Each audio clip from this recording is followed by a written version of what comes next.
दोस्तों, इधर चिराग पासवान तेजस्वी यादव पर गाली कांड का आरोप लगाकर तमाम नैतिकता की दुहाई देते रह गए। उधर आरजेडी ने तेजस्वी यादव ने एक ऐसा कमाल कर दिया जिसके बाद लोक जनशक्ति पार्टी रामविलास के वजूद पर ही सवाल उठने लगा है। पहले 22 नेताओं ने एक झटके में चिराग पासवान की पार्टी को छोड़ा था। अब चिराग पासवान के सबसे करीबी और कद्दावर नेता ने जो सांसद रह चुके हैं, उन्होंने भी चिराग पासवान की पार्टी को अलविदा कह दिया और अब सारे के सारे पत्ते खोलकर रख दिए गए। नमस्कार, मैं हूं प्रांशुपाल गौतम और आप देख रहे हैं न्यूज सर्किल। आपको एक एक खबर लगातार हम दिखा रहे हैं कि कैसे चिराग पासवान को आगे कर बीजेपी ये माहौल बनाने की कोशिश कर रही है कि चिराग पासवान वर्सेस ये पूरी की पूरे युद्ध, पूरी लड़ाई, पूरा का पूरा चुनाव तेजस्वी यादव वर्सेस चिराग पासवान हो जाए। ये दो युवा नेता आपस में भिड़े और उसके बाद खेलो। चिराग पासवान उसी थीम पर चल रहे हैं जो बीजेपी चाहती है। दरअसल बीजेपी के पास बताने के लिए कुछ है नहीं, तो पहले वो वाला वीडियो पर कमेंट किया गया जिसमें तेजस्वी यादव मुकेश सहनी के साथ हेलीकॉप्टर में लंच कर रहे हैं और उसमें मछली खा रहे थे। इन पर बताने के लिए कुछ नहीं था, तो सोचिए मोदी जी, बीजेपी के इतने बड़े नेता जिनको कम से कम 50 नहीं, मैं गारंटी ले रहा हूं 500 से ज्यादा अपनी योजनाएं बतानी चाहिए, वो आकर किस पर टिक गए? नवरात्र में मछली खाते हैं। तेजस्वी ये है, तेजस्वी वो है। यही काम अब चिराग पासवान कर रहे हैं। दरअसल तेजस्वी यादव की सभा में नारेबाजी हुई, मैंने आपको खबर दिखाई थी। वो नारेबाजी हो रही थी, चिराग पासवान के लिए अभद्र शब्दों का इस्तेमाल किया जा रहा था उनके परिवार के लिए, लेकिन तेजस्वी यादव ने नहीं किया था। तेजस्वी यादव की सभा में आए लोग कर रहे थे, जिनको लेकर ये गारंटी भी नहीं है कि वो आरजेडी के कार्यकर्ता हैं। हो सकता है जनता के अंदर बैठे हुए लोग हों, लेकिन नहीं। और उसमें यह भी देखा गया कि तेजस्वी यादव के कानों तक वो बात गई नहीं। साफ बॉडी लैंग्वेज से पता लग रहा है चिराग पासवान पढ़े लिखे हैं, को पढ़ तो नहीं है जैसे बीजेपी के नेता अंट शंट कोई बातें बोलते हैं। चिराग पासवान को यह पता है कि हाँ भाई, दिख रहा है कि तेजस्वी यादव की कानों तक बात नहीं गई है, लेकिन वो तेजस्वी यादव पर इसलिए निशाना साध रहे हैं क्योंकि इनके पास बताने के लिए कुछ नहीं है। तो इधर लटके रह गए गाली कांड पर, उधर एक खेल हो गया। खेल क्या है? लोक जनशक्ति पार्टी रामविलास टूट गई है। खबर पढ़िए क्या लिखा है। सांसद महबूब कैसर, सोचिए, सांसद, चुने हुए सांसद ने रामविलास पासवान, चिराग पासवान की पार्टी को छोड़ दिया। क्या लिखा? सांसद महबूब कैसर बोले, गद्दारी मैंने नहीं, चिराग पासवान ने की। आरजेडी में हुए शामिल, 2019 में सैनी को हराया था, अब दोनों तेजस्वी के साथ। मुकेश सैनी को हराया था इन्होंने, और अब खगड़िया से, और आज ये दोनों एक साथ है। मुकेश सहनी भी एक बार में पहले एनडीए के सहयोगी रहा करते थे, लेकिन अब देखिए वो भी साथ आ गए और ये भी साथ आ गए। तो ये क्या है, इन्होंने पूरी की पूरी खबर मैं आपको पढ़कर बताता हूं। और ये खबर छापी है हिंदुस्तान ने। क्या खबर छापी है, पढ़िए। तेजस्वी यादव ने चिराग को दिया झटका, खगड़िया सांसद महबूब अली कैसर आरजेडी में शामिल। खबर थोड़ी पढ़कर बता दूं। इसमें लिखा हुआ है, लोकसभा चुनाव 2024 के बीच नेता प्रतिपक्ष तेजस्वी यादव ने लोक जनशक्ति पार्टी रामविलास के मुखिया चिराग पासवान को बड़ा झटका दिया। खगड़िया से सांसद चौधरी महबूब अली कैसर तेजस्वी यादव के खेमे में आ गए। रविवार को आरजेडी की सदस्यता ग्रहण कर ली। आरजेडी की ओर से इसकी पुष्टि शनिवार को की गई थी। कैसर ने पिछले दिनों पशुपति पारस की राष्ट्रीय लोक जनशक्ति पार्टी से इस्तीफा दे दिया था।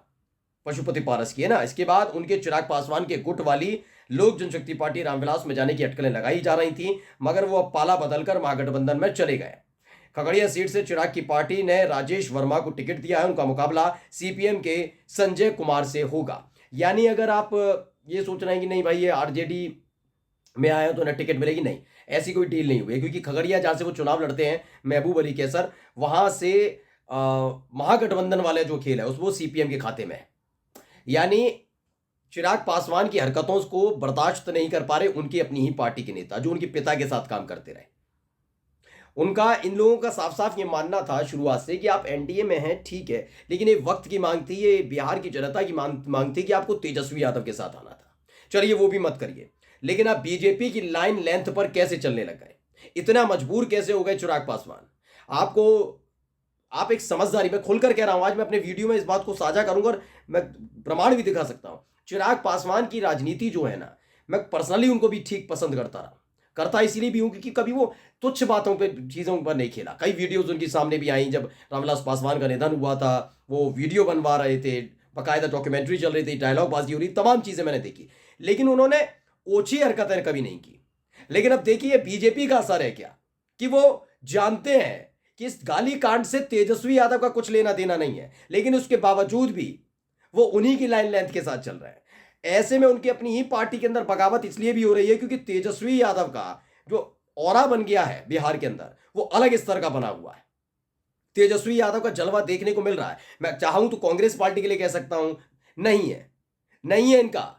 ये सारे के सारे इस समय लालू प्रसाद यादव की आरजेडी में भी, मैं खुलकर बोल रहा हूं, वहां पर सबसे बड़ा स्टार कोई है इस समय बिहार में, अगर किसी को लोग सुनना चाह रहे हैं, देखना चाह रहे हैं, तो वो तेजस्वी यादव है। ये है हकीकत, ये बात जानते हैं बिहार के अंदर लोग। अब देखिए, इसी खबर को किसने छापा? आज तक ने। एलजेपी का साथ छोड़ आरजेडी में शामिल हुए सांसद महबूब अली बोले, आज हुई है मेरी घर वापसी। उन्होंने कहा, खगड़िया से सांसद महबूब अली कैसर ने आरजेडी ज्वाइन कर ली। उन्होंने कहा, आज सही मायनों में मेरी घर वापसी हुई। तेजस्वी यादव ने डिप्टी सीएम रहते हुए बेहतरीन काम किया। यही बात मैं आपको बता भी रहा हूं कि लोक जनशक्ति पार्टी रामविलास के हों या लोक जनशक्ति पार्टी के हों, यानी पशुपति पारस की पार्टी के सांसद हों और नेता हों, या फिर चिराग पासवान के गुट के जो लोग हैं वो नेता हों, वो सब चाहते थे कि ये जो खेल है ये जाना चाहिए तेजस्वी यादव के साथ। यानी कि पशुपति पारस ने जब इस्तीफा दिया तब उम्मीद थी कि महागठबंधन में शामिल हो जाएं तो एक बड़ा इफेक्ट पड़ता नजर आएगा। लेकिन जब महागठबंधन की तरफ से उन्हें ना ऑफर दिया गया ना कोई बात की गई, तो वो दोबारा से अपने भतीजे के साथ चले गए। उन्हें लगा कि भतीजे के सहारे ही अपनी नैया चला ली जाएगी। लेकिन भतीजा खुद संकट में है, खुद संकट में है। चिराग पासवान पहले 22 नेता छोड़ देते हैं, वो भी बड़े जो संगठन चला रहे हैं, वो पार्टी छोड़ देते हैं। अब उसके बाद देखिए महबूब अली कैसर ने, सांसद जो हैं, उन्होंने इस्तीफा दे दिया। पिछले 10 साल में मैं चुनाव जीतकर लोकसभा में जाने वाला एनडीए का इकलौता मुस्लिम सांसद था। आज ये लग रहा है कि उन्हें हमारे वोट की जरूरत नहीं है। ये साफ कह दिया गया महबूब अली की तरफ से। देखिए, मैं कह रहा हूं, ये नाराजगी चिराग पासवान को समझ लेनी चाहिए थी। अब तो खत्म हो गया खेल, अब तो कोई मतलब भी नहीं रहा। पहले चरण में 4 सीटों पर वोटिंग हो चुकी है बिहार के अंदर, लेकिन वक्त रहते अब तो कुछ कर भी नहीं सकते क्योंकि सीटों का ऐलान भी हो चुका है। महागठबंधन में अगर वो पहुंचते भी हैं तो उनको कुछ मिल नहीं पाएगा। लेकिन ये बेड़ा करके वक्त था बहुत बड़ा, और ये पूरी उम्मीद थी चिराग पासवान के गुट के लोगों को कि जो पार्टी तोड़ने का काम बीजेपी के इशारे पर हुआ, पशुपति पारस ने किस तरह से कब्जा कर लिया, ये बीजेपी के सहयोग के बिना, मोदी शाह के सहयोग के बिना नहीं हो सकता था, क्योंकि उसके फौरन बाद ही पशुपति पारस को केंद्रीय मंत्री बनाया गया। ऐसे में इंतकाम लेने का वक्त है, और पूरा उम्मीद लगाई जा रही थी कि अगर इस बार तेजस्वी यादव के साथ चिराग पासवान आते, यकीन बता के चल रहा हूं, दावा कर सकता हूं मैं, 40 सीटों पर ऐसा करिश्मा होता, होने भी जा रहा है वैसे तो अभी भी, लेकिन उसका स्तर और बड़ा अलग हो जाता। चिराग पासवान के लिए ये बहुत बेहतरीन मौका था कि यहां वो कुछ कर सकते थे, लेकिन उन्होंने वही पुरानी वाली घिसी पिटी, ज्यादा मेहनत ना करनी पड़े, मोदी जी के चेहरे पर चुनाव लड़ लिया जाए, वो स्थिति में चलते हुए नजर आ गए। और इसी से उनकी पार्टी में नाराजगी कि एक एक करके सारे विकेट उनके अपने करीबियों के गिर रहे हैं। नमस्कार।